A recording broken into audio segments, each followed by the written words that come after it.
Welcome back to Milton Field. Green Valley Sports Complex are set for Joe Todd on the ISC Network. Bear Creek Express are out on the field. They'll be taking on the AWP Luberjacks.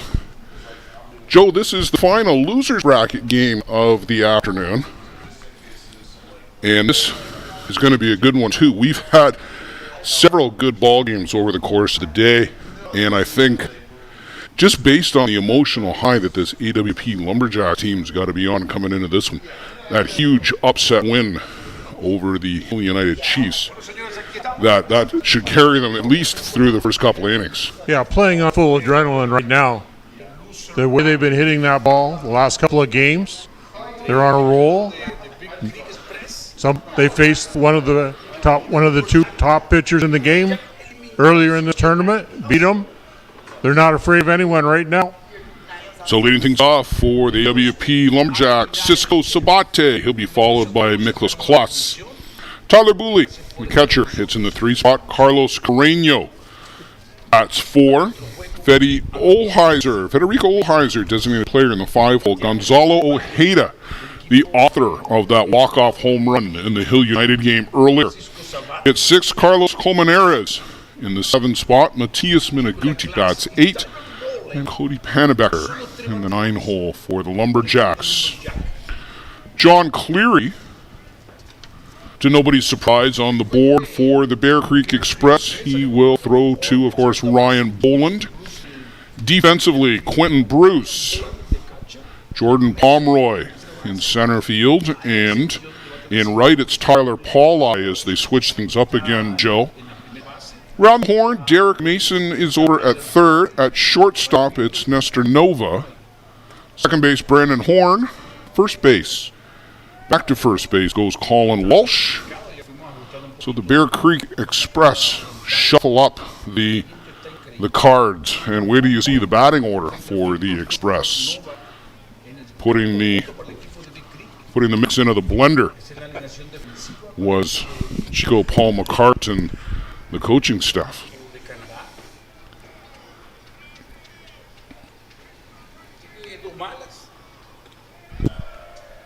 Upstairs to Cisco Sabate, the veteran from Argentina, and Joe, and I use that word with the full respect that it is entitled to, with 3-0 count.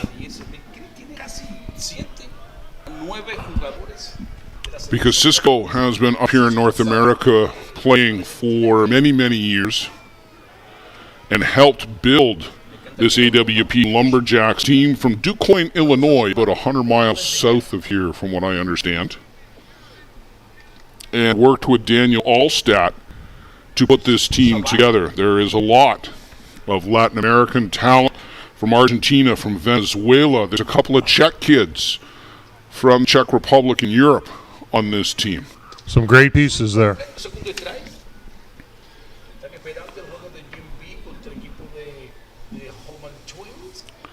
3-2 now, full count.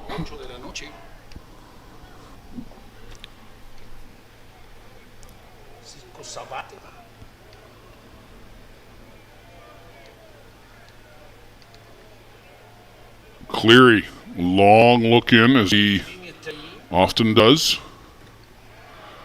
Called strike 3 on the outside corner. Joe, our umpires for tonight. On the plate, Glenn Brown from Washington. At first base, Mark Karras from Arizona. And third base, David Fortin from New Zealand, the exchange umpire.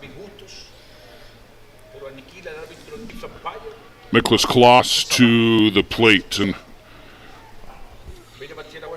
Miklas from the Czech Republic has been over a few years now. I think he won the Newcomer Award one year, do you not? Trying to remember. It's going to jog my memory. Give me a... Or maybe it was Holla Braddock. Holla Braddock did it? Yes. Kloss has been all-world, though. I think he's got a second-team all-world to his name. They were here with Bear Bottom, him and Holla Braddock, who is going to be pitching this evening for AWP, get the start at least The two of them were with the Bear Bottom team in 2018. In 19, I think Miklas went out to Pueblo.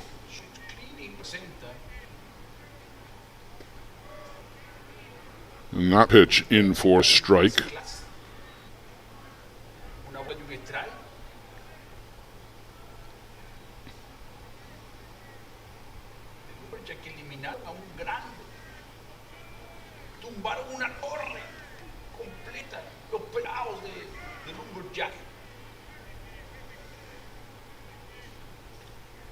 And a little soft liner. Cleary almost did a double take, Joe, and talked himself out of catching that, but he kept the glove up and managed to make the catch. I think it was more self-protection. Well, it wasn't hit as hard as he initially thought. This is a soft liner. And you see Cleary, he's like, oh, I got it.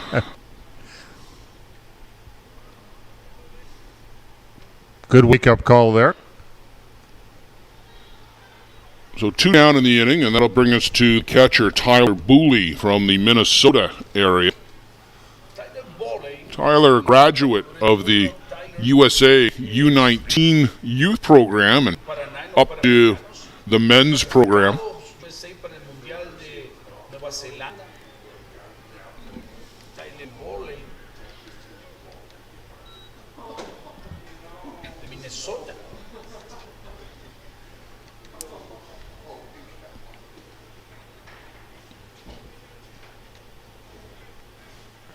Get a good look at Tyler there.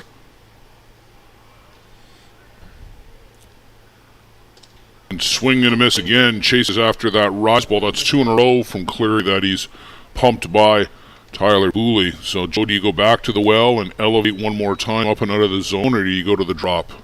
Drop and outside. Don't throw a strike.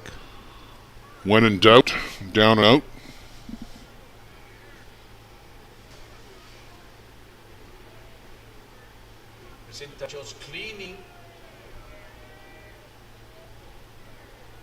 Well, it was on the outside corner at least. Good pitch. Nope, not fishing after it. That's a good waste pitch. Not going to get hurt out there.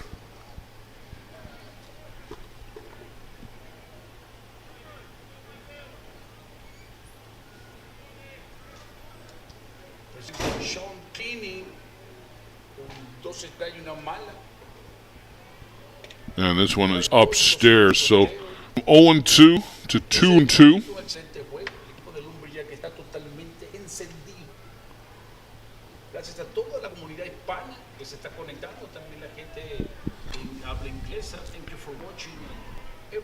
If you're just getting in with us on the ISC network, if you're coming back after the New York Gremlins game, we're just in the top of the first. Blair Setford, Joe Todd. Swing and a miss, and down goes Tyler Booley. AWP Lumberjacks, 3 up, 3 down. Bear Creek Express will come to the plate in the home half. The annual Boys of Summer tournament is held every July at the Circle Tap Bar and Grill in Denmark, Wisconsin. We host some of the top teams in the game at one of the best venues in softball. The atmosphere of old-time fast pitch with all of the amenities of a full-service bar and grill in the grounds can't be beat. Reduced-rate hotels about 10 minutes from the park are available in Green Bay. To bring your team to the annual Boys of Summer tournament next July, contact Dean Kane at deankane16@gmail.com. Thanks to Circle Tap for their support of the broadcast program. The annual Boys of Summer tournament is held every July at the Circle Tap Bar and Grill in Denmark, Wisconsin. We host some of the top teams in the game at one of the best venues in softball. The atmosphere of old-time fast pitch with all of the amenities of a full-service bar and grill in the grounds can't be beat. Reduced-rate hotels about 10 minutes from the park are available in Green Bay. To bring your team to the annual Boys of Summer tournament next July, contact Dean Kane at deankane16@gmail.com.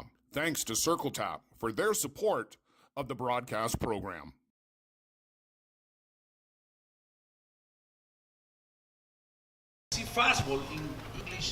Our new friend Luciano Lafrano, well, he's new. It's a year old, this friendship. But Luciano Lafrano Our technical producer, our Spanish language commentator, our streaming producer, Softball Premier TV is where you can watch Luciano pretty much all year long, Joe. He is at tournaments here, tournaments there, tournaments everywhere. In ISE Canada East this year, Simcoe, the Chiefs Challenge with the Boys of Summer, USA Softball event. There's here the ISC tournament. There is plenty of action. He'll be in Monterrey, Mexico for an event next weekend. And then after that, at a slingshot tournament in Tampa, Florida area. So always on the move. Luciano Lafrano's lovely wife, Catrona Lafrano, is our camera operator up on the action camera on the first base side. Been doing a great job all week here, bringing you the sights and sounds of the ISC World Tournament. It's wonderful having them here with us. We hope that you have enjoyed the trip in and around and along Moline and Green Valley Sports Complex. And we thank you for joining us here on the ISC Network. And right now, Brandon Horn, the leadoff spot, sends one out to left field. And that's hauled in by Miklas Kloss. Brandon Horn leading off for Bear Creek Express. He'll be followed by Quentin Bruce. Ryan Boland moves up from the 4 spot to hit third. Derek Mason moves way up in the lineup to the 4 hole. Kyle Ezekiel, designated player. 5, Colin Walsh will bat 6. Tyler Paulai down to the 7th spot. Jordan Pomeroy, Joe, from the leadoff position down to 8. And Nestor Nova will hit 9 for Bear Creek. Defensively, Miklas Kloss in left, Matias Minaguti in center, Carlos Colmenares over in right field for the AWP Lumberjacks. Gonzalo Ojeda at third, Carlos Carreño at shortstop, second base Cody Panabecker, and Cisco Sabate is at first base. It's Michael Holobratic, the young Czech fireballer. He is pitching to Tyler Booley. You saw Tyler end the last inning at the plate. Joe, AWP had been starting Nick Hayes, and Hayes pitched well through the first 3 innings against the Hill United Chiefs. Kind of ran out of gas, it looked like, in the 4th, and the Chiefs started to hit him around. Holobratic came in and was able to close the door eventually. The Chiefs had 5 runs on the board, and you thought maybe they were home and cooled, but boy, that 7th inning certainly turned things around, and that's how we're watching the AWP Lumberjacks in gray on the diamond. DuQuoin, Illinois, to the south of where we are in Illinois.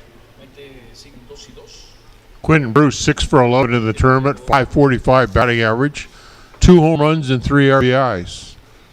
Coming out of that 2 hole, he was 3rd or 4th. I think he was hitting 5th or 6th. 5th, yeah. So quite the exchange of shuffling the cards there by the Bear Creek Express management team. I was talking to Paul Cart earlier. We were down in the front row watching the Hill United game with AWP. Paul was out watching the Lumberjacks and the Chiefs as they were going to be his next opponent. And he said he wanted to shake things up. He felt he wasn't getting enough offense and needed to shake up the lineup a bit. So he has certainly done that. The veteran Brandon Horn up to the top. The youngster Bruce, who's been their best producer here in the 2 hole. Ryan Boland providing protection for Bruce. And down on strikes goes Quentin Bruce. Ryan Boland now to the plate. 3 successive lefties. And you'll make it 4 with Derek Mason.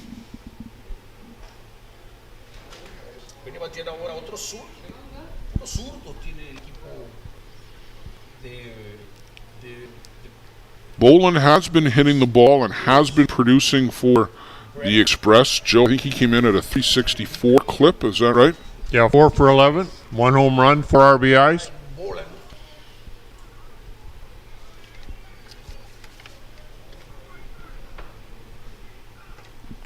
This one is flared out to left, and that is going to fall in for a base hit. But that had some eyes on it when it came down, Joe, because it must have seen the foul line and taken a right turn as Boland aboard with a stand-up double. Hit it with or not. Well, that's what Wee Willie Keeler said way back in the day. And you can just see that is just fair, and then took a hard turn to the foul fence. Right there. So Boland in scoring position for Mason. Derek Mason. A big walk-off home run a couple of nights back to keep the Bear Creek Express in the winner's bracket. And that seemed to kick off the walk-off home runs, Joe. We've seen a whole bunch of them since then.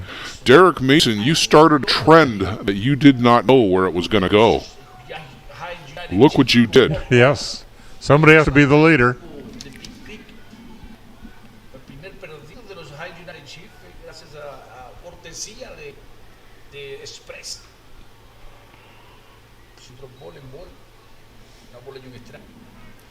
We'll be bringing the ISC World Tournament to Derek Mason's backyard in 2024 in Surrey, British Columbia, on the outskirts of the greater Vancouver area in beautiful British Columbia. Was out in British Columbia for about a week this summer. A personal vacation. Was also out there for business, Joe Todd. And it is just gorgeous out there. You guys... I haven't been out for 6 or 7 years now, but... For those who have not been to British Columbia, do make the trip. You will enjoy it. And we go to one of the best venues in North America for fast pitch softball, the Softball City Complex in Surrey.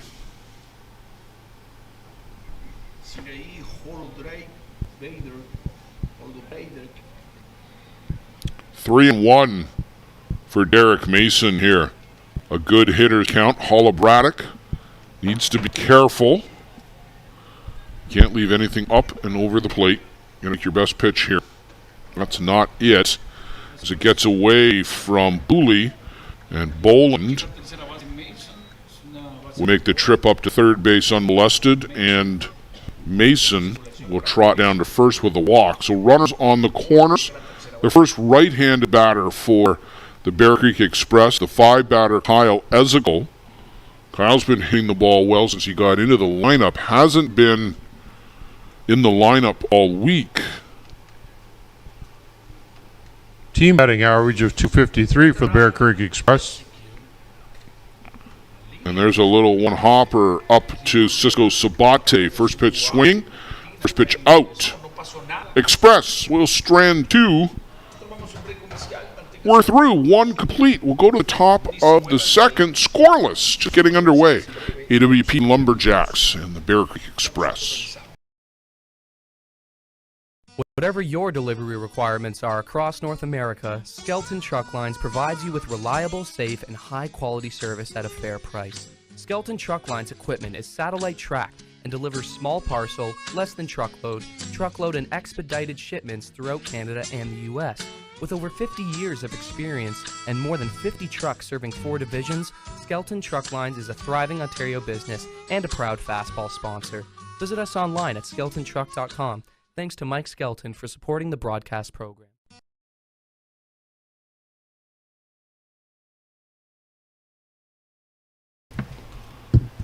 Not sure who the guy in the back is having a nap. I think that's one of the J&B fellows. That might be Ishmael Pena, Joe, who had the walk-off home run last night.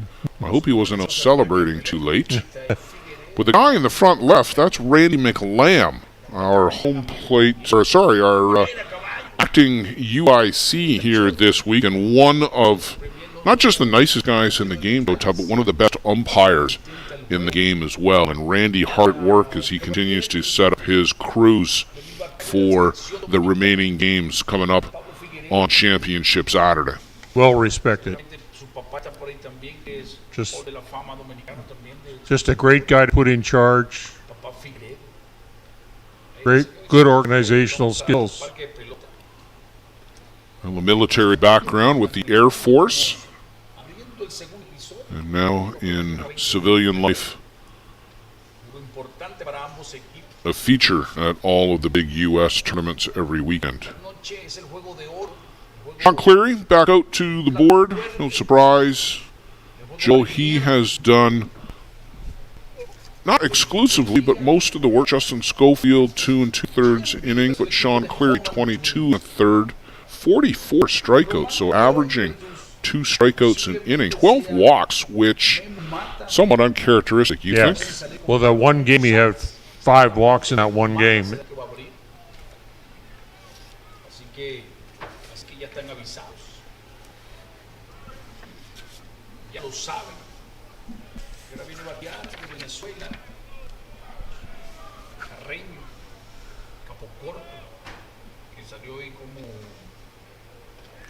Carlos Carreño, Federico Olheiser, Gonzalo Ojeda, the batters for AWP as we get into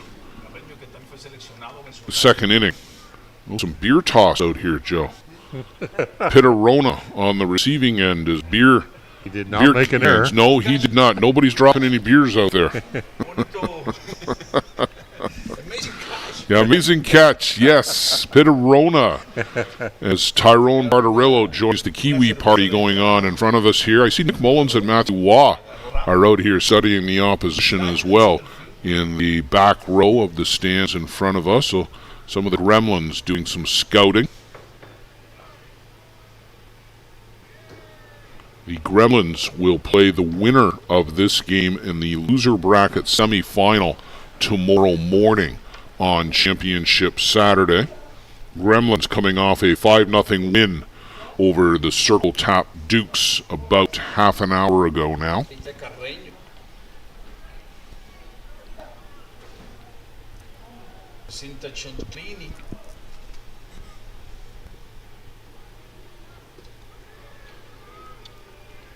That's a called strike on the outside corner on Carreño. 2 balls, 2 strikes.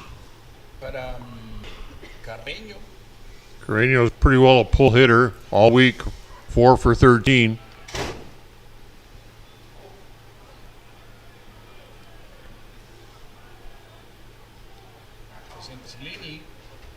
This one is foul out of play.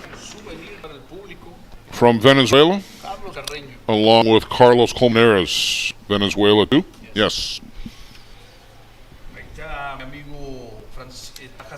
This is, Joe, Team International here. Czechs, a couple of Americans, a couple of Argentinians, a couple of Venezuelans. Got everybody. Yes. United Nations team. And that's great. You know what? There is so much international flavor here. Jason Chopper Gerbies did the math for us. There's no plurality of any one nation here, a majority. There are, of course, more U.S. players than anybody else, but it's not a majority. Swing and a foul back here by Carlos Carreño. Sean took a little bit off that pitch just to change the speed up.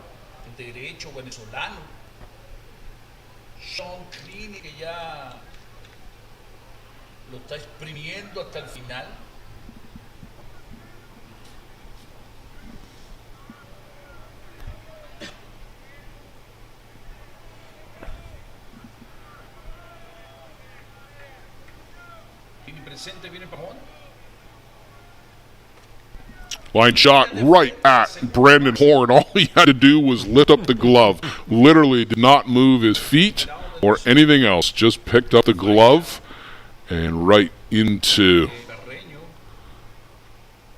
the pocket.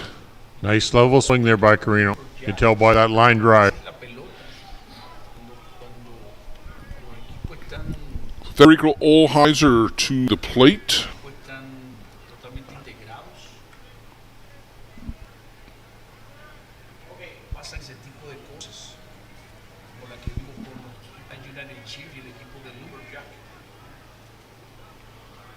And Cleary with the changeup in for strike. Got the changeout up early tonight, Joe. He went until the 4th a couple of nights ago.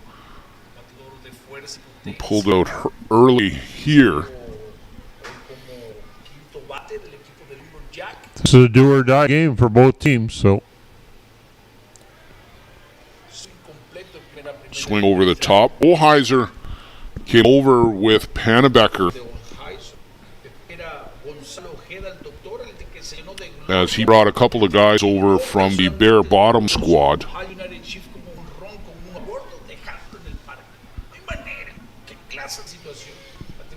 AWP Lumberjacks were called on strikes there. Down goes Olheiser. Formed for 2019 in Denmark was their maiden appearance at the ISC World Tournament. And they have continued to add some pieces and continue to get better. The addition of Holobratic and Hayes has really upped their game. Martin Gonzalez had done some of the pitching for them in past years and had gotten them to a good point.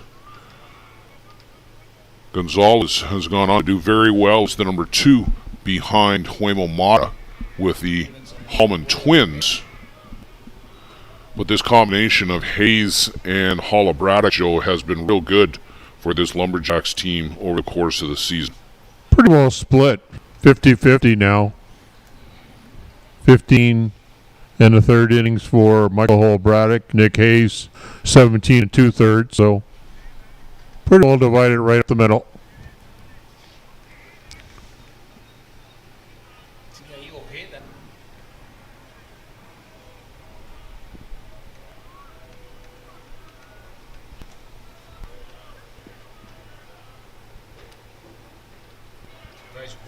Upstairs from Cleary, a little bit errant there.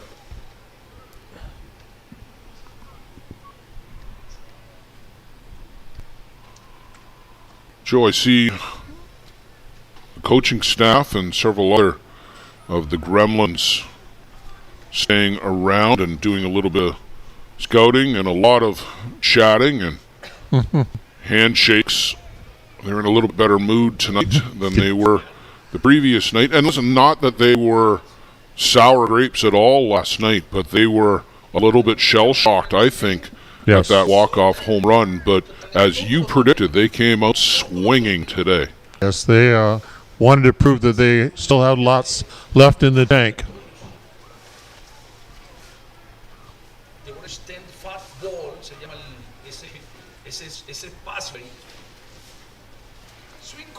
Swing through there by Gonzalo Ojeda.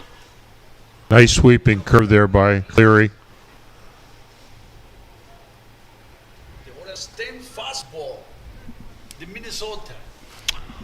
Minnesota fastball. Now it's the orange tent you may have seen in the backdrop shots from time to time. They've been there all week. They got here pretty early and set up that tent. And it's been well populated under there all week. Little 3-hopper out to Mason. He will throw across the diamond for the 3rd out of the inning. AWP go down 1-2-3 again in the top of the 2nd. We'll go to the bottom half. Bear Creek coming to the plate. Stay with us here on the ISE Network.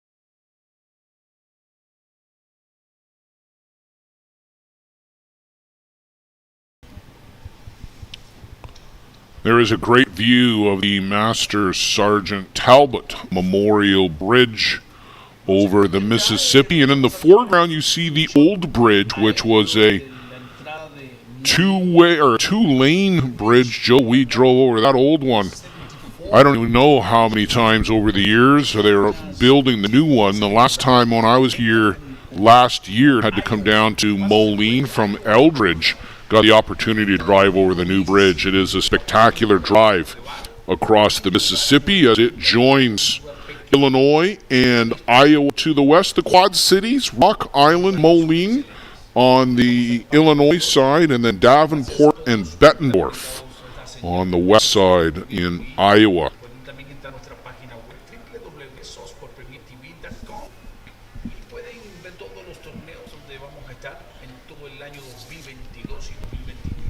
Colin Walsh, Tyler Pauli, Jordan Pomeroy, 6-7-8. First pitch swinging. Colin Walsh bangs this one right back up the middle. And he's aboard with a base hit, clap of the hands, and a fist bump with Doug Charlton, the first base coach. There you see him.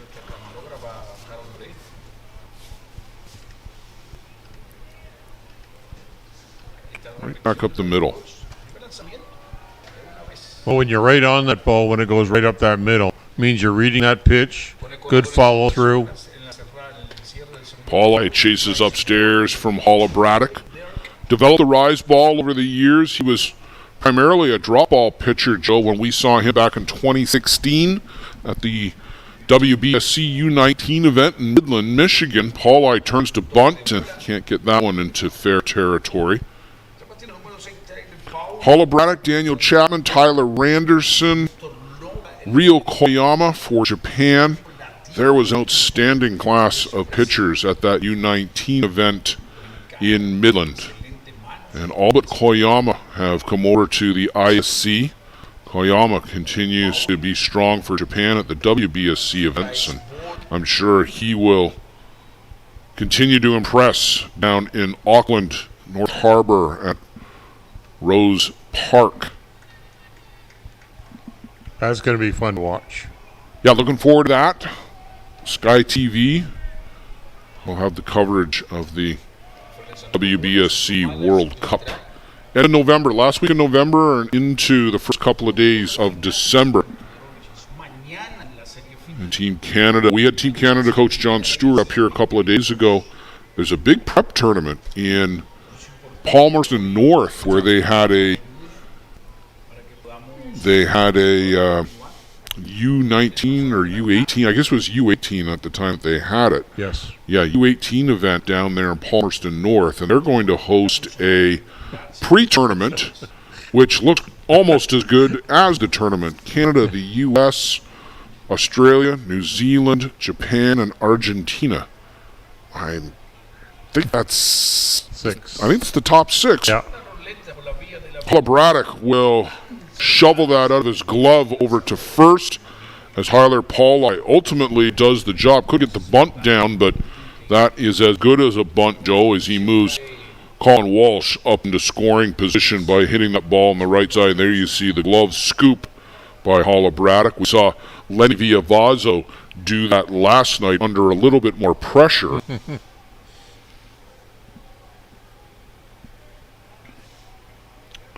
Janet Boland is with us out in St. John's, Newfoundland, and they will host the Canadian Men's Championship coming up the week leading into the Labor Day weekend.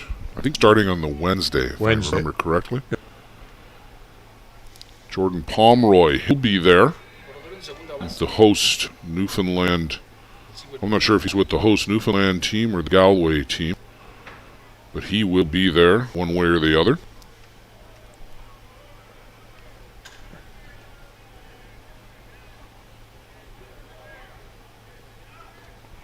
And swing and a miss here. Pomeroy dropped from the leader or the leadoff role to the 8th spot as Paul McCart wanted to shake things up. He and the coaching staff, Doug Charlton, Jeff Pauli, Eric Fogel.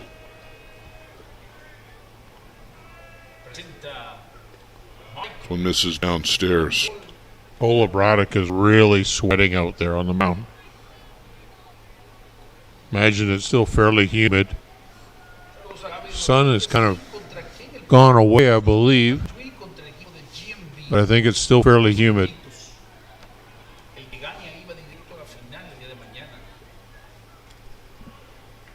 And Pomeroy follows this one back into the screen. Jordan's had a really good year, Joe Todd. He was the MVP of the Tavistock tournament, which the Bear Creek Express won this year, beating the New York Gremlins, I think, in the final. Yeah. It's been an up and down season for everybody. Of the top 4 teams coming in, they had all won at least one tournament, and the Gremlins, I think, had won 3. Hallman at least 1. Bear Creek 2. This one is up, straight up the elevator shaft. Coming in, third baseman Gonzalo Ojeda will make the catch no more than 18 feet from home plate.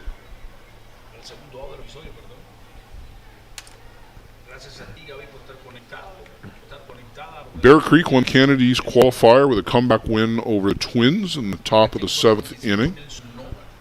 Following week, it was the Gremlins at the Chiefs Challenge in Simcoe. After that, it was the Twins at the Peligro Cup in New York City. Then the Gremlins would win Boys of Summer. Tavistock was Bear Creek. Ashland was the Gremlins.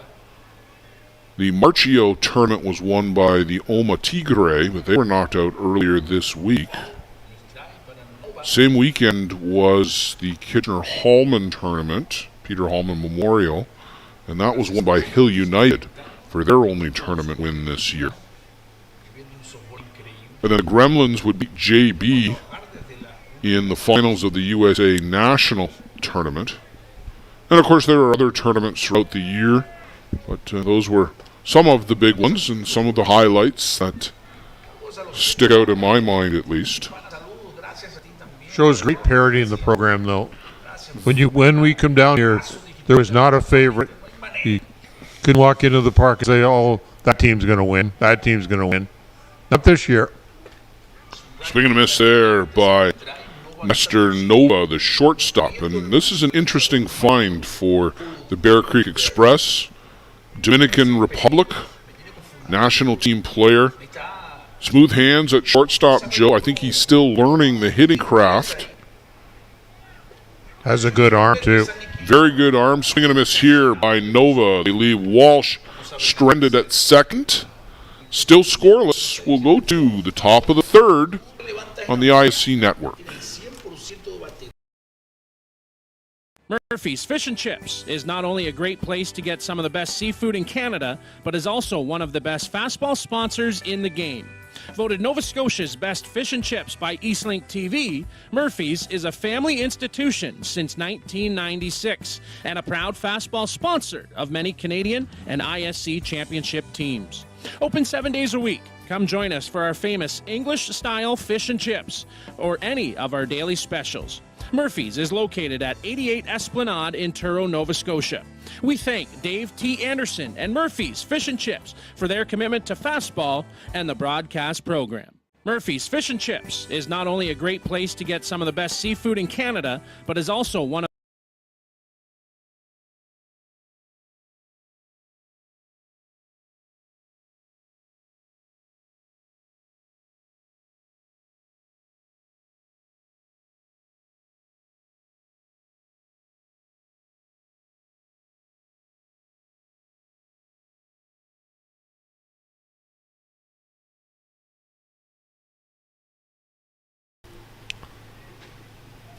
Buckle your seatbelt, Joe. We are now taking off on our drone flight above the Green Valley Sports Complex. The parking lot, the main parking lot, there's another one way off to your left.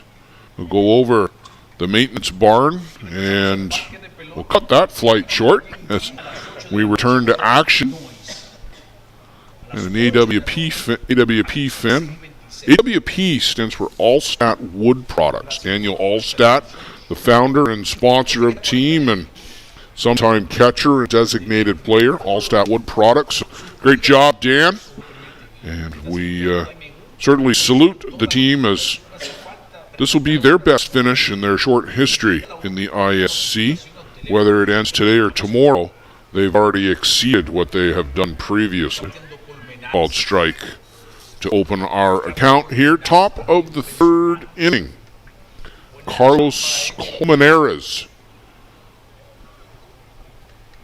Carlos, one of the better sticks for AWP, 5 for 13 this week. And he is a good friend of Luciano as well. Turns to bunt and can't get that one down. He was in Florida at the Fort Myers tournament playing on the, was he with the Michigan team in Florida? Or the Globe team in Florida, Carlos? Yeah. Lives in Florida, but he was playing at the Florida tournament too. Yeah.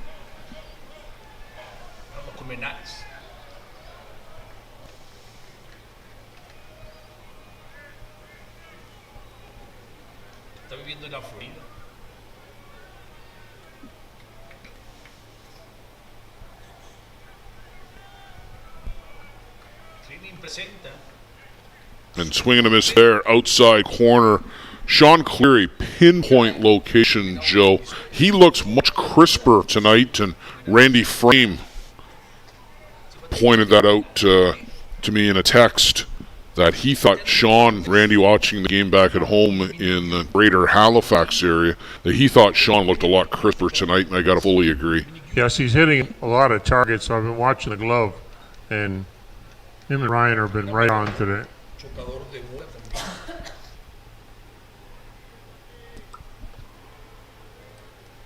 And in for a called strike on the inside corner to Matias Minaguti.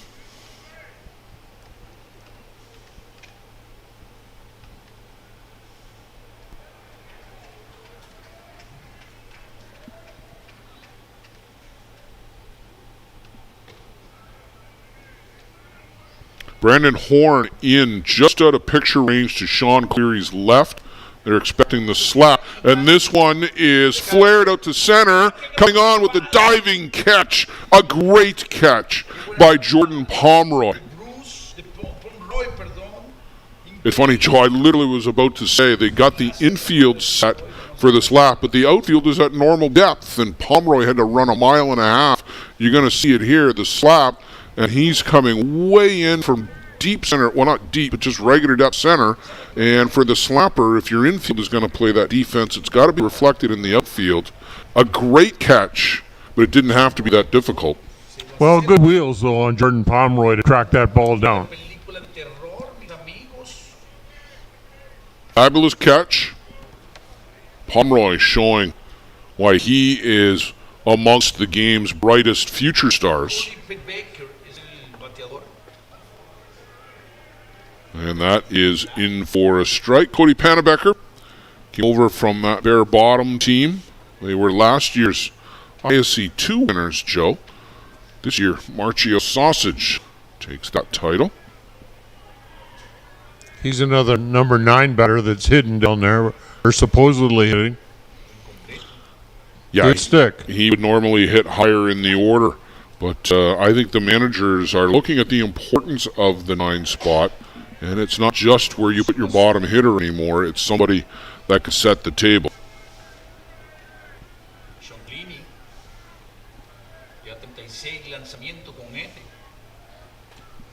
Pannebecker flares this out to left, and another diving catch by Quentin Bruce this time. And he says to Pomeroy, anything you can do, I can do. So a pair of diving catches. You'll see Quentin Bruce this time here on the replay, and coming on to make that sliding catch. So the outfield getting in on the action for the Bear Creek Express. We're going to go to home half of the third. The Express looking to break these goose eggs.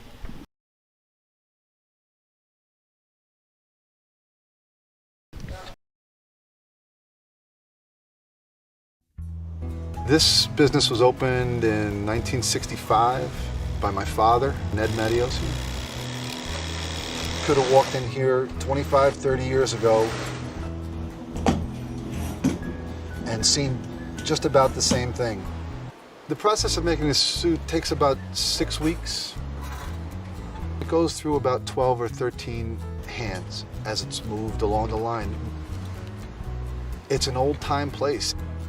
making stuff from scratch here in the city at a reasonable cost. It's a very personal type of business.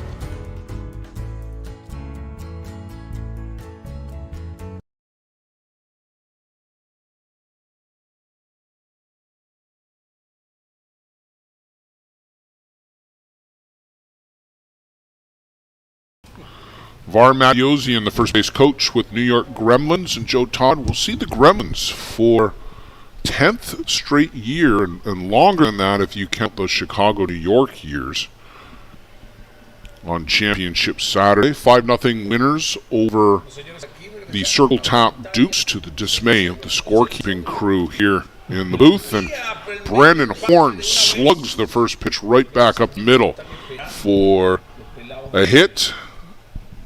Horn flied out back in the first, but he's been elevated from the 9 spot for just this reason, Joe, for base hits and to get a board for guys like Bruce and Boland to follow. Nice level swing there by Brandon Horn.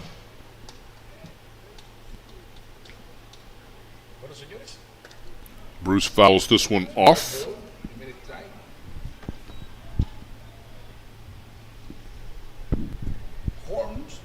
Quinten Bruce y Ryan Boland.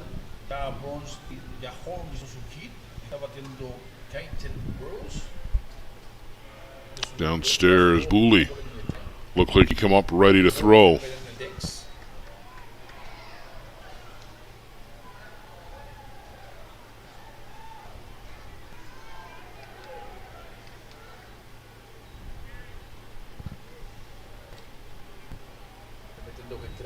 And Bruce, Joe, it's funny sometimes you get moved from your usual spot in the lineup, and sometimes you press a little bit too hard. You expect, or you have different expectations, and that can be the downside of lineup shuffles. And Bruce, down on strikes here, can't advance even though the ball was dropped because first base was occupied. Brendan Horn very alertly, as that ball only moved about 6 feet away from Tyler Booley, but very alertly up to second base.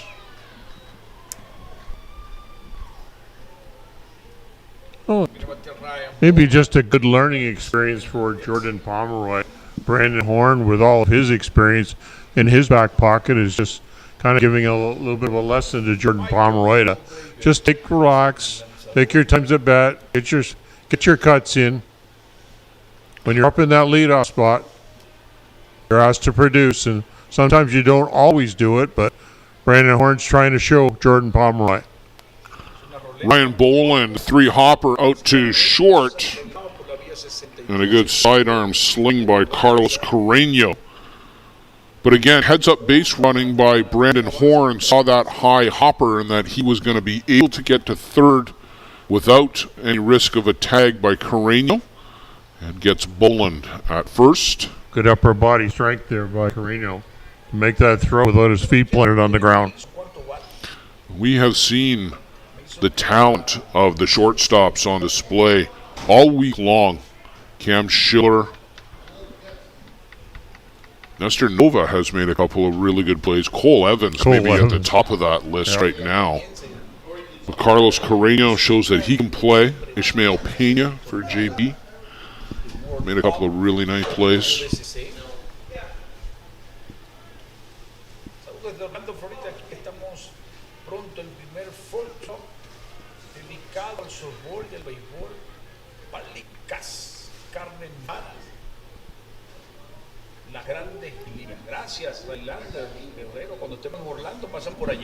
Eric Mason at the plate with the opportunity to get the express on the board.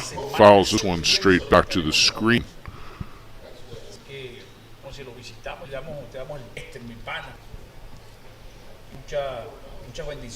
Joe, as we've seen today, it's important to score early, but it's more important to score last.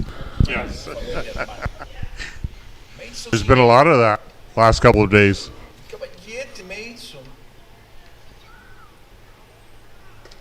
And swinging a miss upstairs. Big rise ball. Derek Mason chases up and out of the zone uncharacteristically. Michael Hollabratic, Sean Cleary locked in a pitcher's duel. We are scoreless through 3 complete. We'll slide 4 coming up. Stay with us on the ISC Network. Do you need a reliable supply of products to run your business? Are you tired of having to deal with multiple suppliers to get everything you need? Absolute Business Supply is your dedicated, full-service business supply partner offering over 400,000 products and unmatched customer service. At ABS, we aren't just selling products. We offer a commitment to building meaningful relationships with our customers, getting to know your business goals so we can provide the best possible solutions for your needs.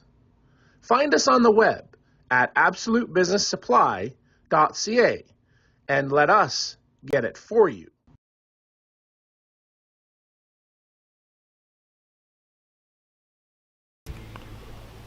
So the lights are on here at Milton Field, the Green Valley Sports Complex, Moline, Illinois, the 76th Annual ISC World Tournament.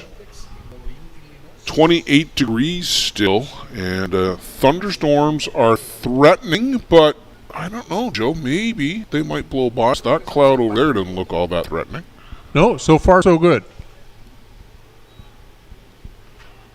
Weathermen have been wrong before. Well, we've got one more ball game to get in after this one, and that's all we want to do tonight, Yes. is get some ball games in tonight. A good one here, AWP, Luberjacks, DuQuoin, Illinois, Bear Creek Express from Chippewa on the Thames First Nation in southwestern Ontario, southwest of London, between London and Sarnia area, along highways 401, 402 near Melbourne, Ontario, if you're familiar with that geographic area.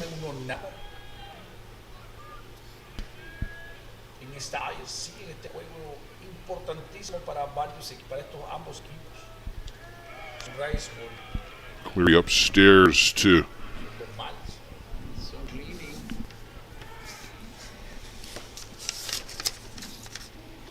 We're back to Cisco Sabate, top of the shop.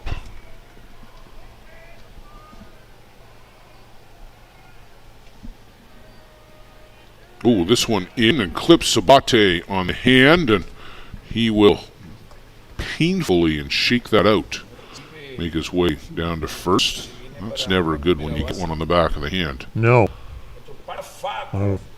Very small bones in your hand, wrist area.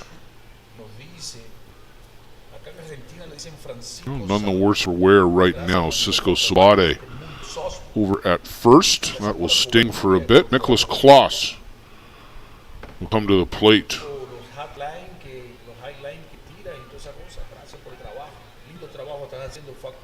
Get that line drive right back to Sean last time. Squares to bunt, and can't get a piece of that one. Not sure if that was the low rise from Sean. On the rise, harder pitch to bunt than the drop.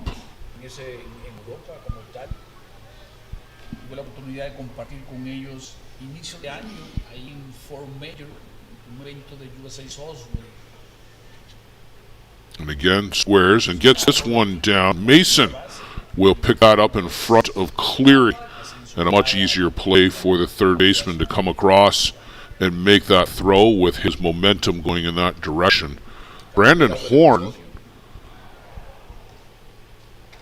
caught that ball first, and then you'll see him walk all the way to the far, well, not quite, but he walked all the way almost to third base to make sure that Sabate was not going to have any opportunity to slyly, stealthily get his way over to third base. Cleary, as every good pitcher should, was covering third, but just in case, Brandon Horn walked the ball all the way across. Great execution of a sacrifice bunt there by Nicholas Kloss. Haven't seen much of that, and you're right, absolutely right. He put down a good one. Tyler Booley now to the dish.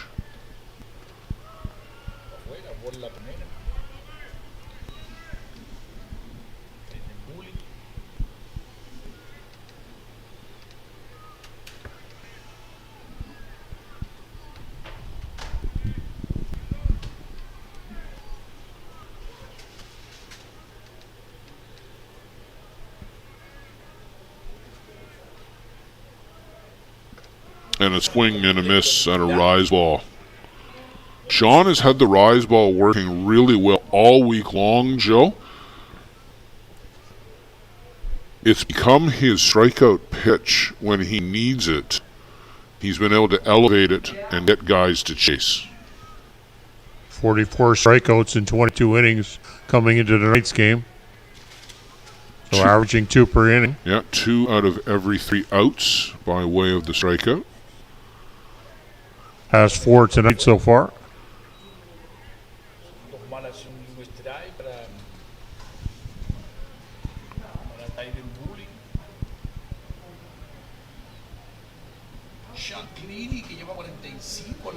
Not quite the same crowd tonight, Joel. It's just maybe the weather forecast had something to do with that. It's a little light here tonight compared to past nights.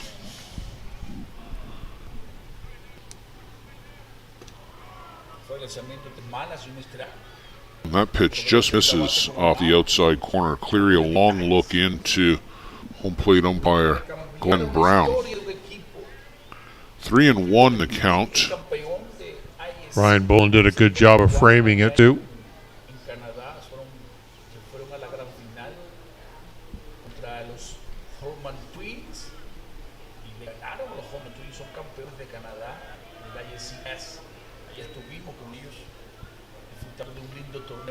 You see the sequence of signs there that Bolin and Cleary go through with a runner out at second base. They get a called strike to run the count to full.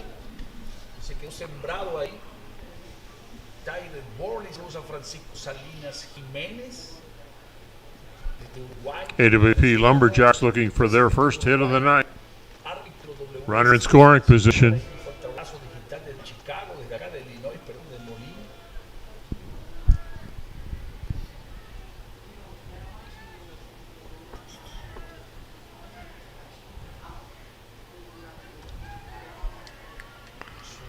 Didn't quite elevate that one enough. No. Joe Booley had a real good cut at it and just fouled that straight back to the screen. I think he would like that one back.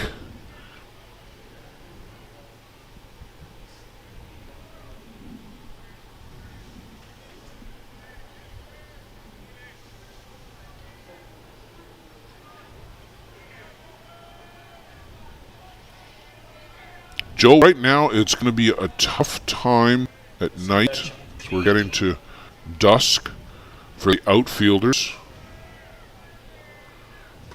This one is lifted up, center field, ranging across. Pomeroy, here's to throw in third in a strong throw. Wow.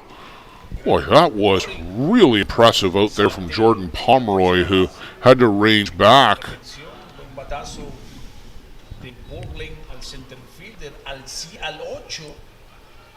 You see where Pomeroy is, deeper than normal, and a good strong throw sliding in just ahead of it was Cisco Sabate. Great toss. Carlos Carreño now will come in as the cleanup batter, the shortstop. I started to say, Joe, that's this time of night where it's approaching dusk, the lights are on, but not to real any effect. And, you know, you can lose a ball in this kind of sky. Takes a lot of concentration to make sure you stay in the game, watch each pitch as an outfielder.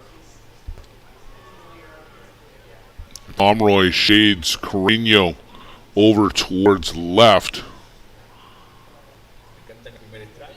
Tyler Pauley straight up and right. And it looks like Bruce is pretty much straight up and left. Boland will go out and have a visit with Cleary, and he's going to be followed pretty quickly out there by Glenn Brown. Brown's going to bring Boland back to the plate with him. Looks like a pretty friendly conversation, Joe. So far.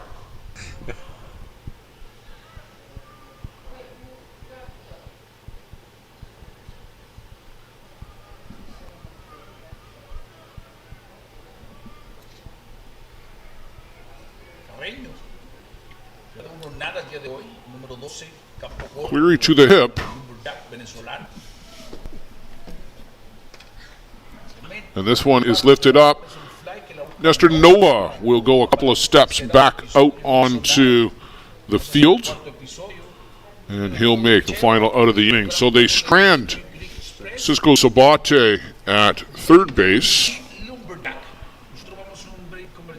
And Joe, they're kind of trading jabs here a little bit right now, still feeling each other out. Yes, both teams looking to wrap up the inning here as we head off to the bottom of the fourth inning.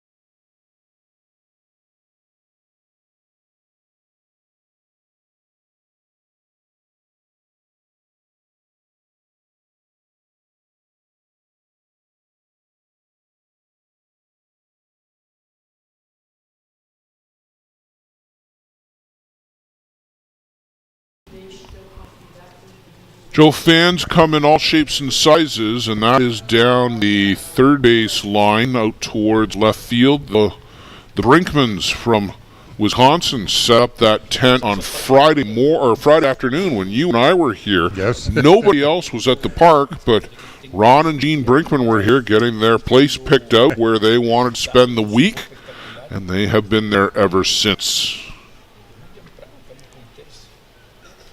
Kyle Ezekiel fouls this one off, and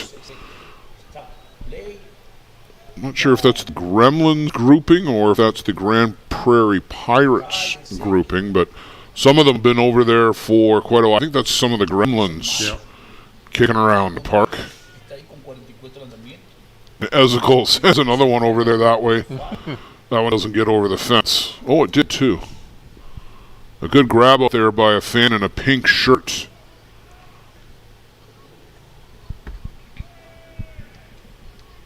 So 0-2 on Kyle Ezekiel, the youngest of the Ezekiel brothers. Older brother Blair with the Circle Tap Dukes.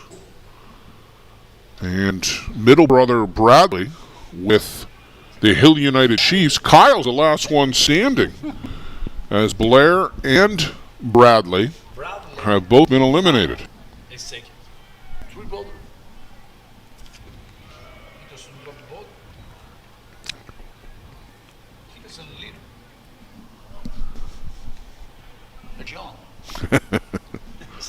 Yeah. And this one misses downstairs to Ezekiel, the youngest. He'll have the bragging rights of the table.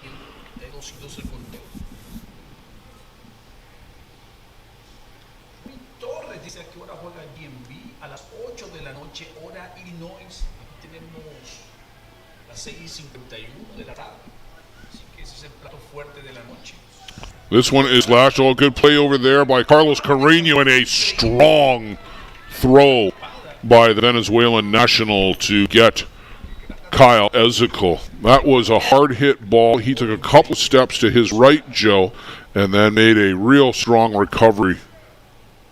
But look how deep he is. He was maybe a foot or two off the grass. Fantastic play by Carreño.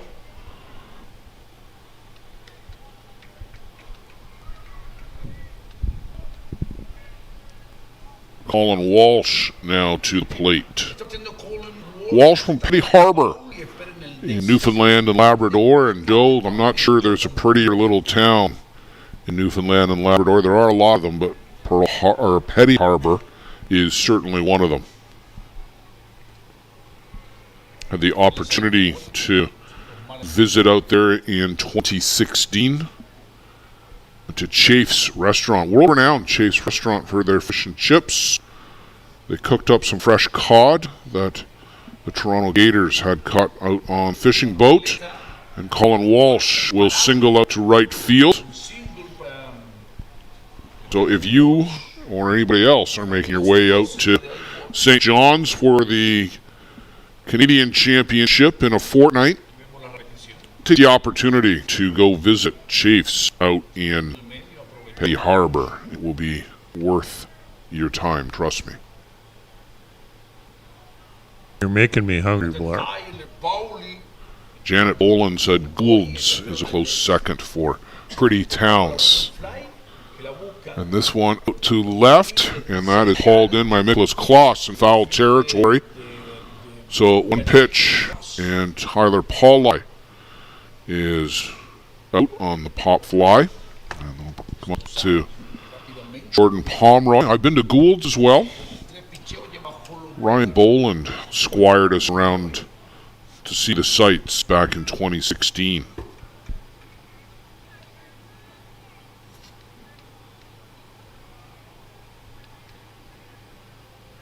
Ooh, up and in on the move, and Booley thought he would take a throw, and then the second baseman for Cody Pannebecker, he got stepped on as Walsh arrived in a hurry at second base. Just an accident. They just got there at the same time and stepped on his toe. Oops. Sorry. Excuse me. Coming through.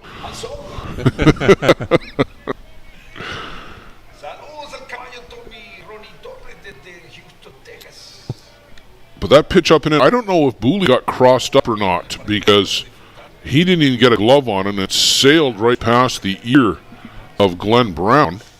And swinging a miss there by Pomeroy. I don't think he had a proper grip on the ball.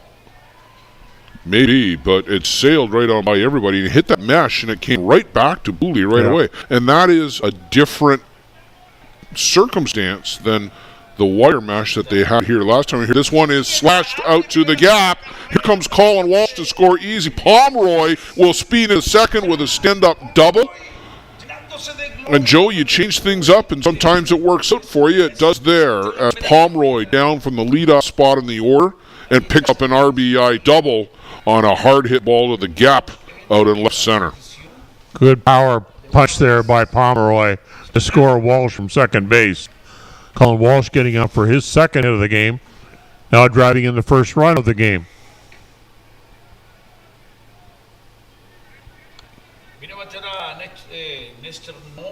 Nestor Nova in the 9 spot for Bear Creek Express. They break the goose egg here in the bottom of the 4th. And this one is well hit to right. Colmenares will range across to make the catch. Great shot there as Carlos Colmenares.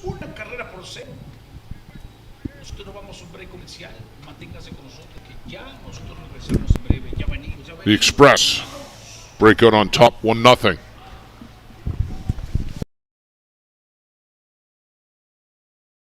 Does your game need work? Want to get better every game? Every at-bat? You need Luberjacks Sports, focusing on exceptional quality and providing players with reliable, long-lasting product. Luberjacks Sports brings you in-game equipment and off-field workout gear, designed and tested by top fastball player Nick Shales. Hard work, strength, and all-around commitment to getting the job done, and done right, is the motto for Luberjacks Sports. Learn from the best. Play like the best. Check out lumberjacksports.ca.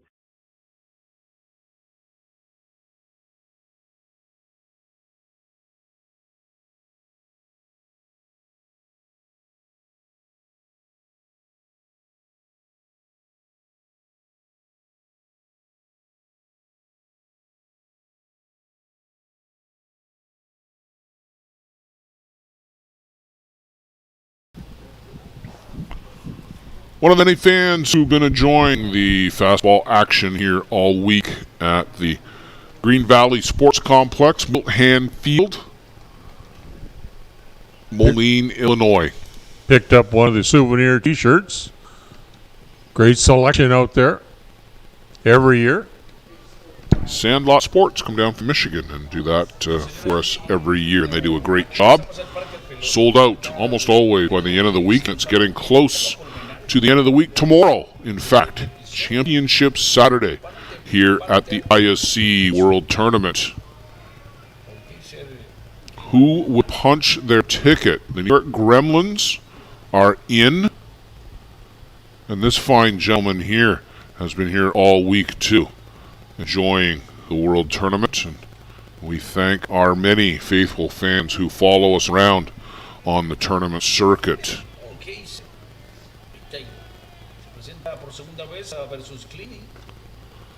Chopper on the infield, Mason will not throw him out as that has gone off his foot. Federico Olheiser.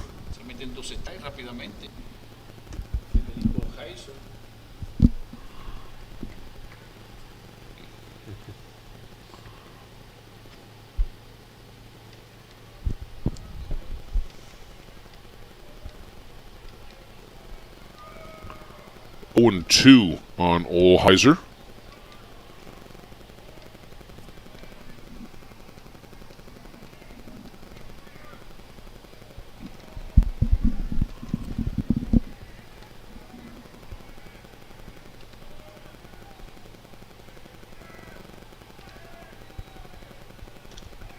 And chases that pitch out of the zone for strike three.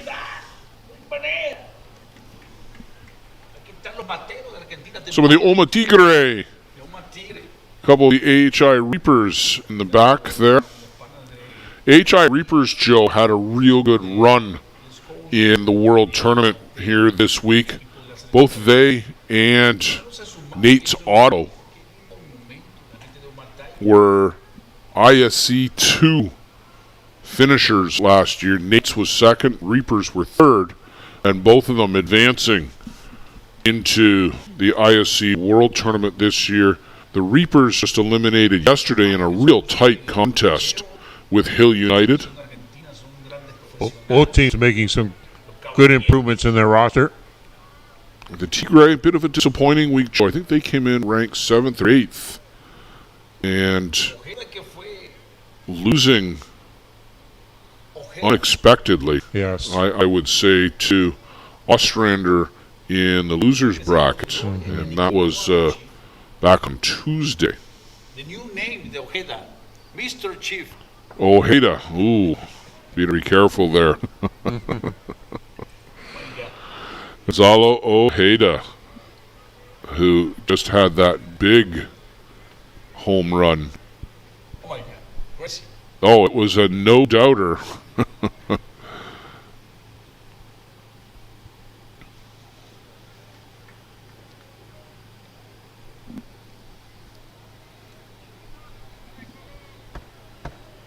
Señores, está ahí Sean Cleany con 57 lanzamientos. Cleary, long look in, now steps back. And a swing and a miss there by Ojeda. And Joe, there's the wonder of modern technology these days. One of the guys from the Oma Tigre sitting in the stands, and he's got Luciano's broadcast on his phone, and he knew to look up and wave. La gente viendo el juego, estando ahí en el parque. Yo estoy observando por los retornos de los monitores. Swing and a miss again, and that's that patented rise ball that Sean Cleary has been featuring all week long as the strikeout pitch, and it's served him very well. Yeah.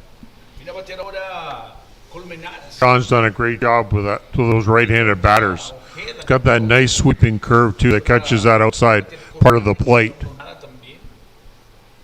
Caught Olheiser with it, got one of the pitches of Ojeda.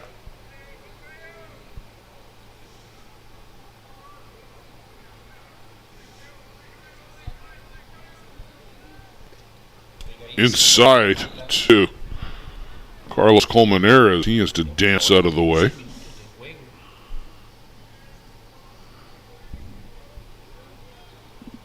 Express There's now 1-0 lead, courtesy Jordan Pomeroy and Colin Walsh, the Newfoundland connection.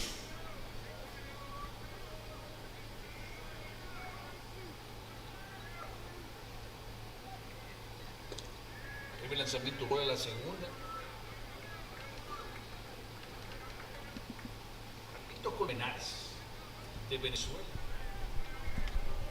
Si no me equivoco, es de Barquisimeto. Si no me equivoco, esté conectado por ahí que sepa, que nos diga de qué parte es Carlitos en Venezuela. Creo que es de Barquisimeto, Venezuela. Presenta Sean Cleany. Automatic pitch. And in for a strike. Good pitch there, Joe. It seems like a lot of the fans tonight electing to sit in lawn chairs and in groups down the right field line along the fence rather than up in the stands tonight. I'd say there's almost the same number of people here. They're just sitting in different locations. And Just not sure why, but there's nice eating back here. well, there is nice eating back here. I think the only thing I would think is that, Potential weather. well, normally it's just so hot sitting back here. Yeah. There was a little bit of shade afforded down the line there with those couple of big trees that provide some shade depending on the time of day. And they've started there and they've stayed there, I guess. Mm-hmm. I see JB in their black tops, same ones they wore last night. Swing and a miss here by Colmenares. Big cut, Joe. Went after that drop ball. Sanquilado. No, perdón, mala mía, pensé que lo habían aniquilado. Ya lo había ponchado el pelado. Vemos aquí. Pomeroy slightly shaded over towards left for Colmenares. And this one misses downstairs. And Cleary had worked ahead, Joe, but ultimately gave up the walk. And you just don't always see that from Sean. And maybe you are seeing it a little bit more this week. But our experience is that that's uncharacteristic. Yes, especially with 2 strikes. Usually he bears down and tries to catch that, but not able to there. His first walk of the game. Did have a hit batsman back in the 4th inning.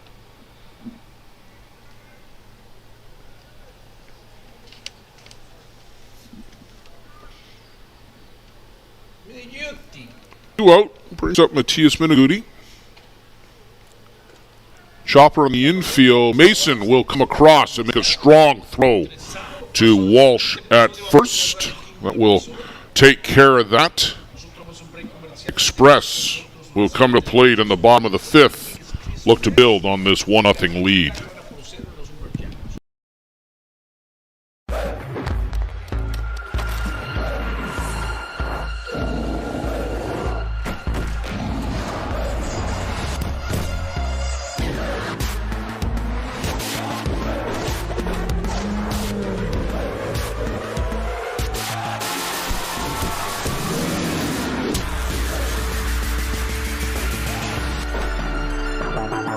Coolbet. Comfortably thrilling.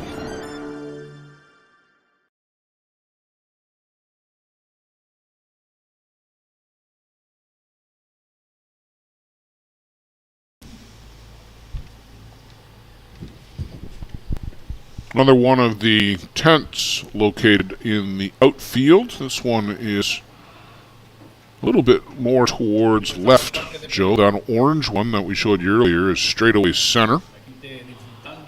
There's Michael Hollabraddock working on the last of his warm-up tosses.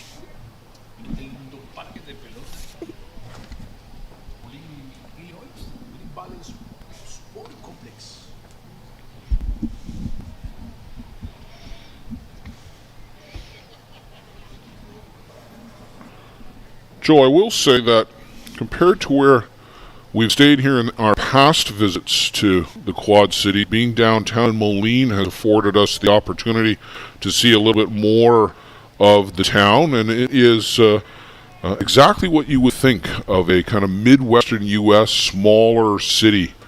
Off the glove of Braddock, deflected it right to the second baseman, Cody Panabecker. And that was destined, Joe, I thought, for center field. Brandon Horn can't buy a break on that one, but, Braddock getting a glove on that, slowing it down, made the difference. Good reaction by Panabecker to read that.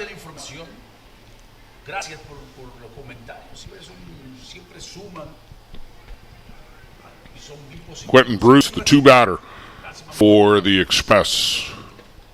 Excuse me, check swing out to the shortstop, and making a nice play there, Carreño, again displaying his skill at shortstop. That was not traveling very far or very fast. You'll see it here. Didn't really want to swing at this, but a good sidearm sling. And Joe, again, you've talked about this all week, the ability to make that throw without planting your feet and to get some zip on it across the diamond. Got to have a good, strong upper body. Called strike on Ryan Boland in the 3 spot tonight.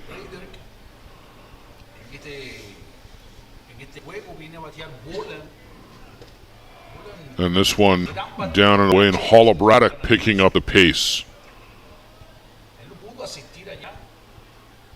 And though you missed it yesterday, you were quite capable of doing the ISC2 championship game on the other diamond. This one is lifted up, and Carreño will range back out 3-4 steps onto the grass. And a quick 1-2-3 inning for Braddock. We'll pick up that story on the other side. Stay with us here on the ISC Network. We're moving on to 6th. Bear Creek out in front, 1-0. 2 Hall of Fame players. 1, a 3-time All-World player and twice the leading hitter at the ISC World Tournament. The other, a 5-time All-World player who led the World Tournament in RBIs in 2008. Reese Casely and Travis Wilson, our teammates, our friends, our family. Congratulations, Reese and Travis, from all of us on the New York Gremlins, on your induction into the ISC Hall of Fame.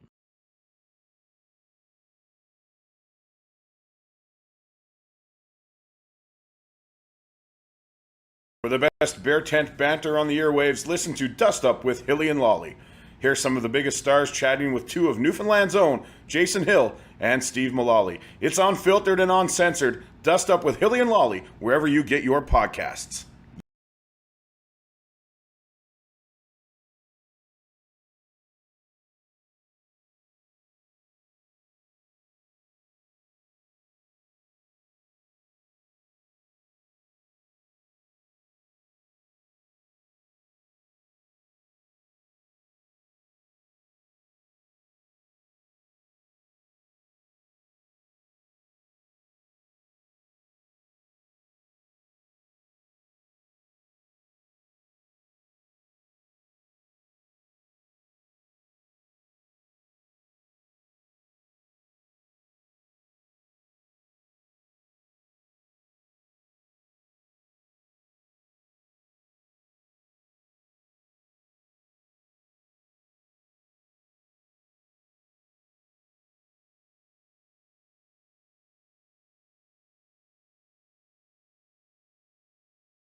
Little business to take care of before we get back here in the top of the sixth. Brennan Horn with an outstanding play defensively for the Express. 12-15 feet out onto the grass, just over near the foul line.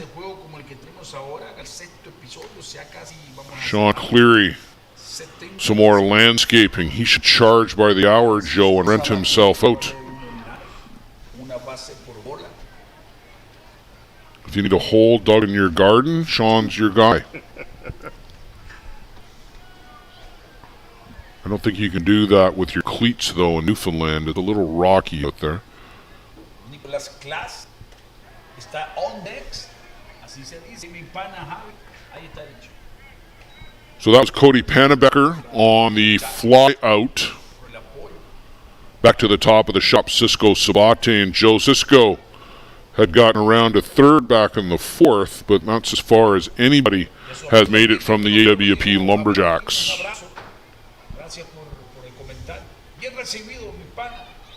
They do have explosive bats, though.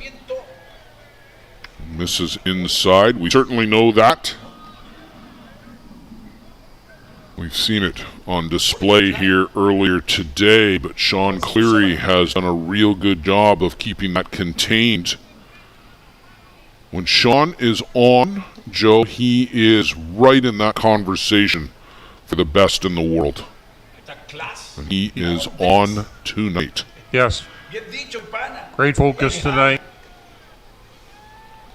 On the same page with Ryan Boland.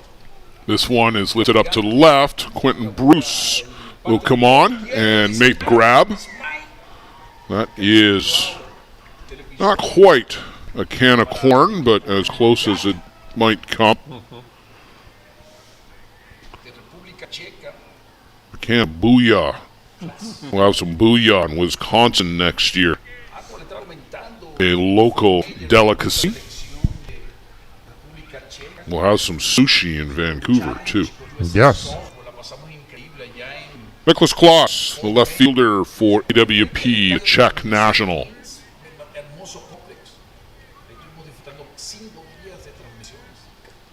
And that's fouled off at the plate. I want to say hello to our good friend Jakub Kopriva over in the Czech Republic. Had the opportunity to renew greetings with Jakub down in Florida as they had sent a youth-oriented team to Florida for a 10-day workout at the winter national tournaments that were in Fort Myers. Luciano and I bringing you some of the action from that tournament at the end of January. Thought we were going for warm weather. Didn't work out that way. It was warmer than Ontario, I'll tell you that, but it wasn't that warm. Nicholas Klaus fouls that back into the screen. But you know what, Joe? Anytime you're at a ballpark in January and playing ball, covering ball, it is a great opportunity, and certainly want to thank Greg Leather, the USA Softball, for that opportunity back in January. And better than any day at work. It's kind of like golf. A bad day on the golf course is still better than a good day in the office.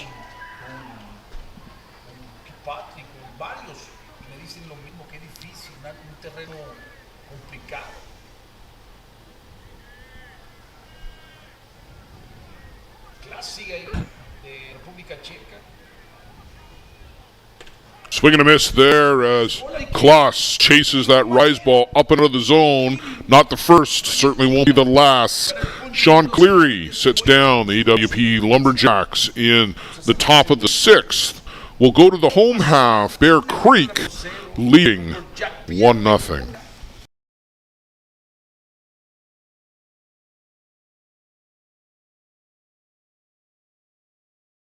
The annual Boys of Summer tournament is held every July at the Circle Tap Bar and Grill in Denmark, Wisconsin. We host some of the top teams in the game at one of the best venues in softball. The atmosphere of old-time fast pitch with all of the amenities of a full-service bar and grill in the grounds can't be beat.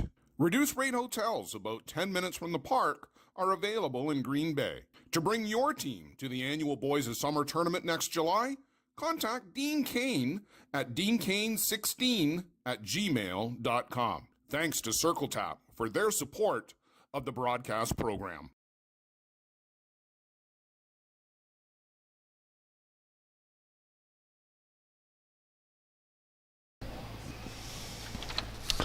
Coming up, it is the winner bracket final here in the ISE World Tournament. Huemada and Roman Godoy, the 1 and 2 pitchers for the Argentina national team. Joe Todd, I am really looking forward to this one. The JB team is hitting up a storm, taking on the world number 1 in Huemada. What a matchup we're going to see. That'll be fun to watch. Stay tuned.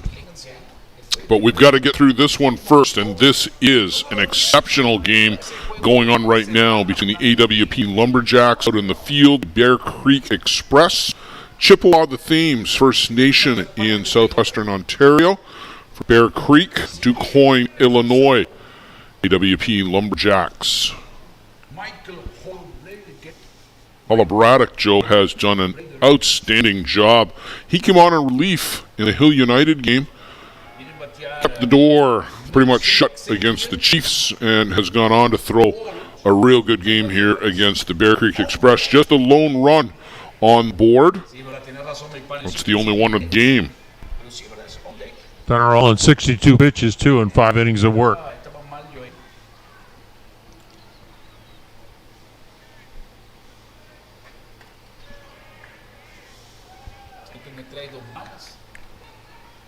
Mason fouls that one back into the screen, and then Ezekiel made a good catch in the on-deck circle there as it came off the mesh.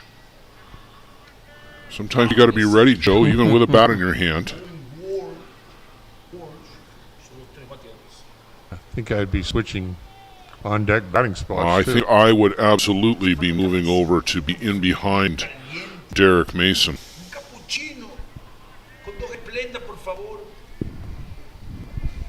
Pasando por aquí, por la vía principal, usted no está, por favor, pidiendo mucho. And Mason works a walk. And Paula Braddock, not too happy with himself there, snaps the ball into the glove on the throwback. Second walk to Derek Mason tonight.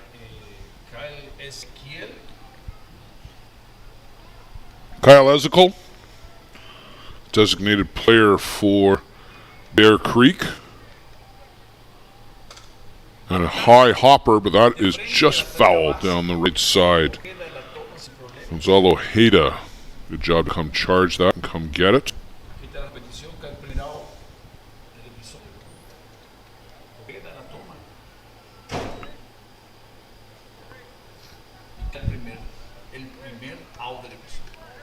Did I miss something?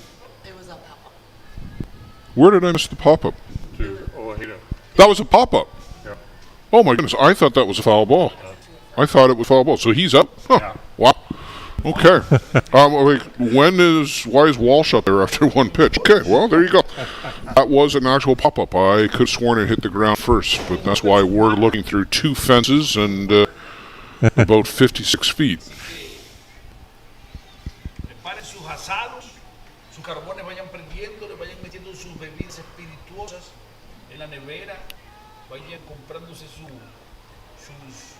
Walsh can't get the bat out of the way of that one and fouled it off to the screen.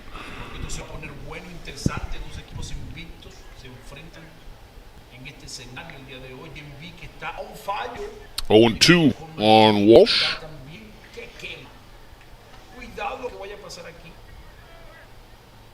And ways at that one out off the plate, and Colin Walsh will go back to the bench, Joe. I don't think he's going to be thrilled with that at that. No, especially after having 2 good plate appearances earlier. Well, 2 for 3.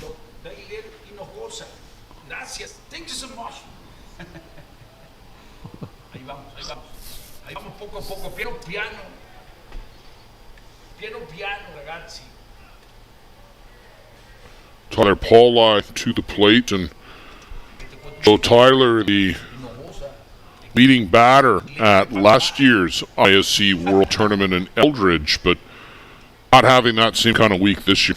No, the struggling a lot right now. Not really sure why, but he will probably rise to the top. Should the Bear Creek Express advance? Up and in to Pauli.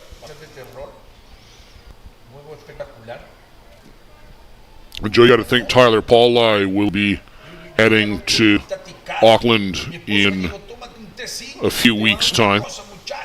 Swing and a miss here, though. Showing some versatility to Coach Don Stewart, who is literally front and center.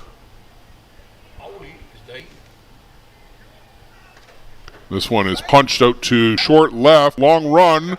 Colmenares over the shoulder. Did he make the catch? No, he didn't. So Tyler Pauli up to second base. Mason all the way around to third. You see it here. Punched out in a long run. That's going to fall in. And actually a good job there by Mikla Kloss to not trip over Colmenares. Or sorry, Carreño. And is that it for Holobraddock? Max Schmidt out for a conversation. I don't think so. I think they're going to talk about what they're going to do with Jordan Pomeroy, whether they're going to load the bases up with a 2-out situation to face Nova. Yeah, you absolutely do that, Joe. You don't let this kid beat you. He's already got an RBI here, and you go after the rookie on deck.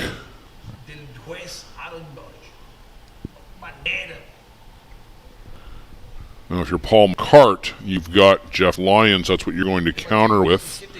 And he has already sent Lyons out on deck. I might have kept that card turned over until I needed to play it. Yeah. But nonetheless, they are pitching to Pomeroy, at least carefully. Yes, I'm sure.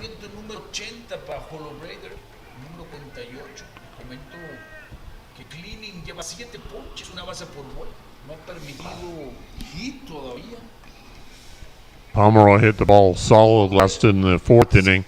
Drove in the only run of the game.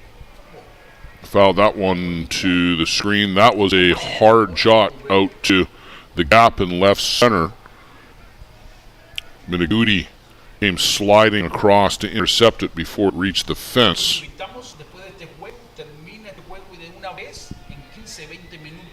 Dave Pratt also swinging a bat, Joe, like he's ready to go in for Bear Creek. Swing and a miss there by Pomeroy. Pratt's seen a lot of playing time over the course of the summer of guys who've been in and out of the lineup for the Bear Creek team on various weekends. Not in the lineup here come the World Tournament, but got a bat in hand to be ready. And I don't know why the guys are not going to the other batters or the other on-deck circle, Joe. Jeff Lyons right in the line of fire. Holman Twins making their way over to the third base dugout. Looks like they've won the coin toss. They've got their red tops on tonight. So red and black.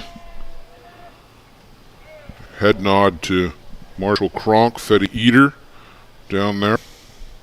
Blaine Milheim. Good time at bat for Jordan Pomeroy. He's fought off a couple of pitches here. Booley making his way out, followed by Glenn Brown. Joe, there's talk about a rule coming in to limit defensive conferences, like the kind of thing that you just saw, to 1 per inning. Did he go around? No, says the third base umpire Dave Fortin from New Zealand. So Pomeroy will get to continue this AB. Holobraddock was almost all the way to the dugout, and he'll have to come back.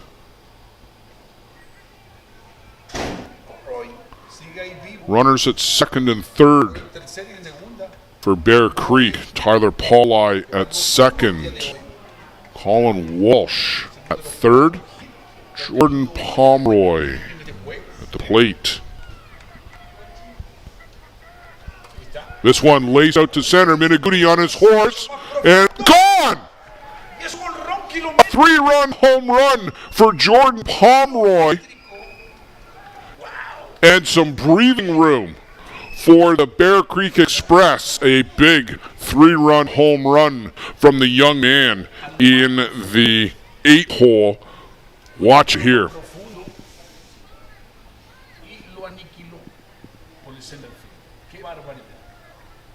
Fouled up pitches, back-to-back pitches, till he finally got his ball.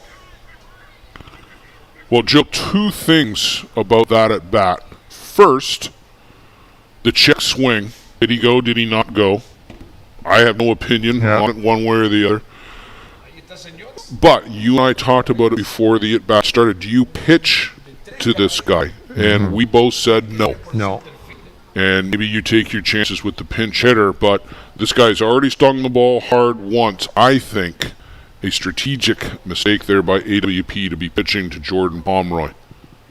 Jordan Pomeroy now with all 4 RBIs, all 4 runs scored due to his bat.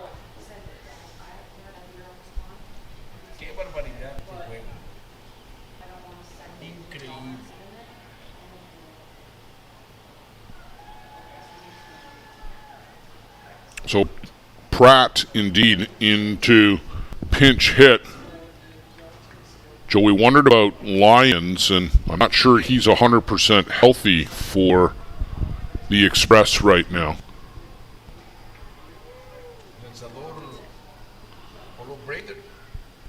Joe, I was never sure the ball was going to get out. I thought for sure that it was over the head of Miniguti, but he just ran out of real estate, and that ball didn't clear the fence by much, but it's enough, and they all look big in the scorebook and on Game Changer at the end of the day.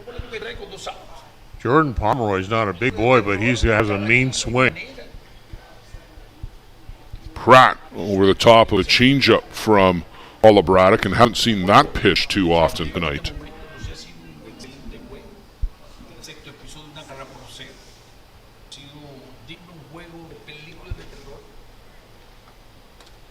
Chopper on the infield. Carreno up and over for the final out. But the Bear Creek Express add 3 big runs on the home run by Jordan Pomeroy in the bottom of the 6th. And now they'll need 3 big outs as we go to the top of the 7th inning. AWP Luberjacks have got to get chopping.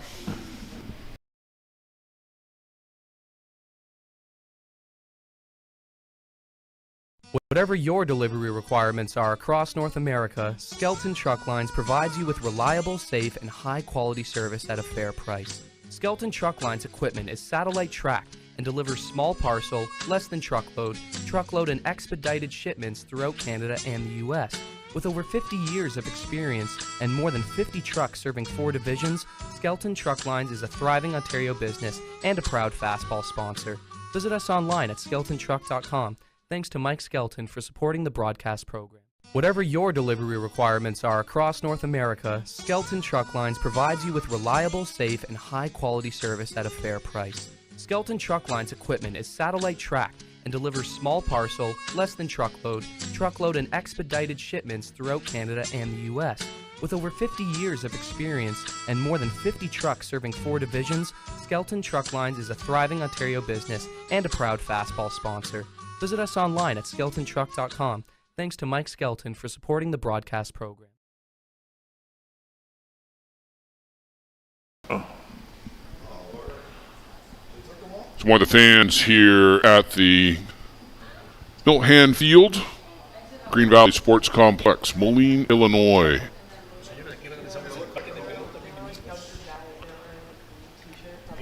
Bear Creek Express chasing 3 outs now.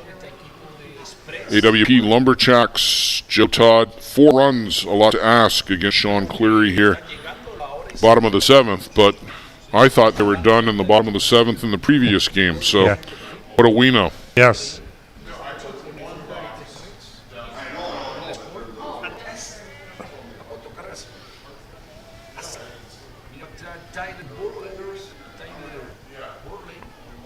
Tyler Bolin, Carlos Carreno, Federico Olheiser, 3, 4, 5. You're where you want to be if you're an AWP fan right now. Cleary in with a first pitch strike.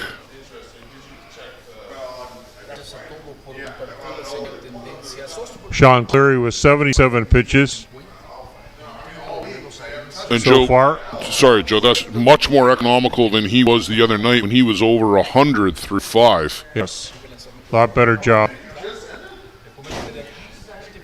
The big part about that, he's getting ahead of the counter early and staying ahead. Joe, right down in front of us, I see Mike and Cheryl Skelton of Skelton Trucking fame. We just had the Skelton ad on, and of course the sponsors of the Toronto Batmen. Lifted straight up on the infield. Somebody calling for it. It's Mason at third, and he has to range over a little bit as a puff of breeze there at the wrong time started to carry that ball, Joe, but Derek Mason sure-handed as ever at third base for the Express. Very high pop-up. Yeah, and it got up above the lights, and we talked about that. You know, it's a little bit darker now, and it can be easy to lose something up above the lights. Carlos Carreno, shortstop. He has been something to watch defensively.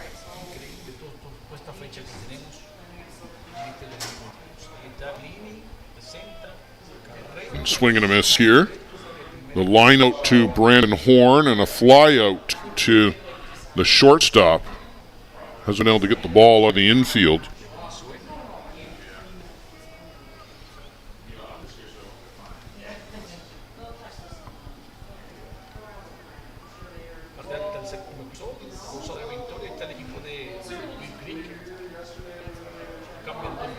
There's, yeah, that was the changeup on the outside corner, tumbling action.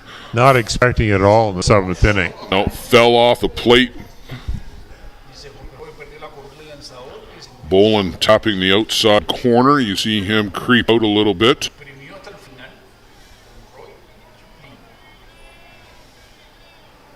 To the glove, called strike 3. Carreno down on strike. And the Bear Creek Express and out away from punching their ticket to Championship Saturday. Get on the Express train, Joe. Yes.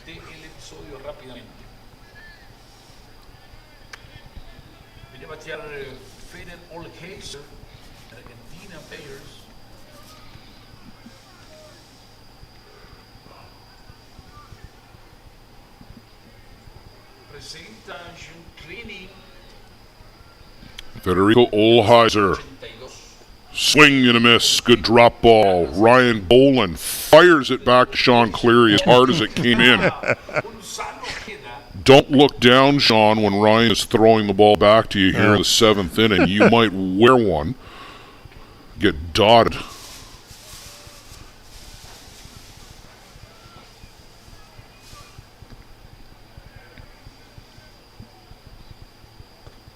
Up and in to Olheiser, ball 1. Olheiser got caught looking at a third strike in the 2nd inning and swinging at a third strike in the 5th inning.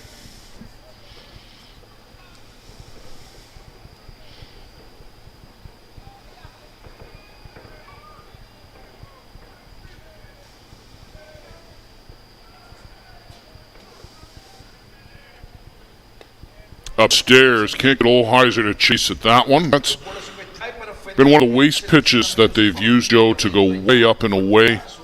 Try to get guys to fish after that, but Olheiser having none of it. So 2-1.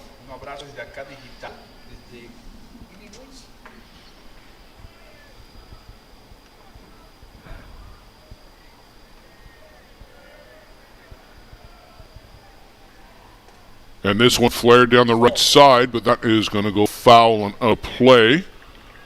So 2 balls, 2 strikes. Sean Cleary and the Bear Creek Express now a strike away from a visit to Championship Saturday.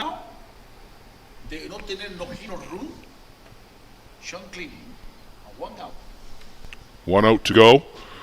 Glenn Brown out for the mound visit along with the rest of the Bear Creek guys. I don't know if he's got any contribution to strategy.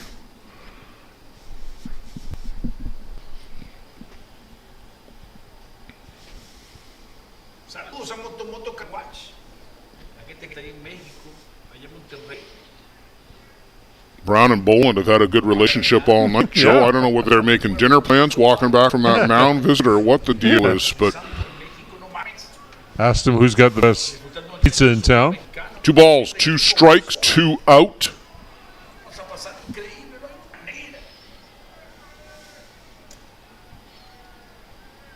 Swing and a miss, strike 3, a no-hitter for Sean Cleary. The Bear Creek Express will make their way to championship Saturday. Great pitching performance by Sean Cleary. 9 strikeouts, 1 walk, 1 hit batsman. Always just focused. Him and Ryan Boland were on the same page tonight. Worked quickly for Ryan and Sean. Great job. Outstanding pitching performance tonight for Mr. Cleary. That is at least his 3rd no-hitter in the ISC World Tournament, continuing to rack up wins and make history for Newfoundland pitchers. Congratulations, Sean Cleary. Congratulations to the AWP Luberjacks. I believe their best finish at the ISC World Tournament. A reminder, coming up in about 15-20 minutes time here on the ISC Network. Kitchener Hallman Twins, JB from Agora Hills, California. The winner bracket final. Stay with us on the ISC Network or come back with us at the very least. Thanks for being with us.